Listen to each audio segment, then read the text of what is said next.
আজকে আমরা আলোচনা করব সীতার জীবনের 5টি গুরুত্বপূর্ণ সিদ্ধান্ত নিয়ে। ভারতীয় মহাকাব্য রামায়ণে আমরা সীতাকে একজন সাধারণ নারী হিসেবেই দেখে এসেছি, যিনি শুধু কষ্ট সহ্য করেছেন। কিন্তু একটু গভীরভাবে দেখলে বোঝা যায় যে তার নেওয়া 5টি সিদ্ধান্ত বদলে দিয়েছিল পুরো কাহিনীর গতিপথ। প্রথম সিদ্ধান্তে আমরা দেখতে পাই, যখন রামের 14 বছরের বনবাস হয়, তখন সীতা চাইলেই রাজপ্রাসাদে অনায়াসে থাকতে পারতেন, কিন্তু তিনি সিদ্ধান্ত নিয়েছিলেন তিনি রামের সাথে বনবাসে যাবেন। এটি ছিল ভালোবাসা, কর্তব্য এবং সঙ্গীর পাশে দাঁড়ানোর সচেতন সিদ্ধান্ত। আবার বনে থাকাকালীন রাবণ ভিক্ষুক সন্ন্যাসীর বেশে তার কাছে ভিক্ষার জন্য আসেন।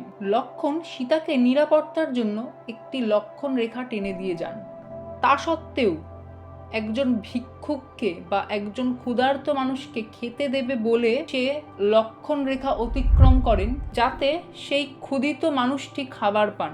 যদিও এই মানবিক সিদ্ধান্তই তার অপহরণের মূল কারণ হয়। লঙ্কায় বন্দি থাকা অবস্থায় হনুমান সীতাকে খুঁজে পান এবং তার সাথে নিয়ে যেতে চান, কিন্তু এখানেও সীতা বলে, না, আমি তোমার সাথে যাব না, তুমি রামকে বলো যুদ্ধ করে তাকে ফিরিয়ে নিয়ে যেতে, কারণ এটা তার মর্যাদার প্রশ্ন। রাবণকে পরাজয়ের পর যখন সীতার পবিত্রতা নিয়ে প্রশ্ন ওঠে এবং রাম তাকে বলেন সমাজ বা অযোধ্যার লোক তোমাকে মেনে নেবে না, তবুও সীতা রাজ্যে ফিরে আসেন এবং নিজের সতীত্ব প্রমাণ করেন। এই সিদ্ধান্তের মাধ্যমে তিনি সমাজের কাছে নিজের সত্যতা প্রতিষ্ঠা করেন। এবং শেষ সিদ্ধান্তটি হলো, এরপর রাম যখন তাকে ফিরিয়ে নিতে রাজি হয়, তখন সীতা সিদ্ধান্ত নেয় যে না, আমি ফিরে যাব না, আমি আমার মায়ের কাছেই ফিরে যাব।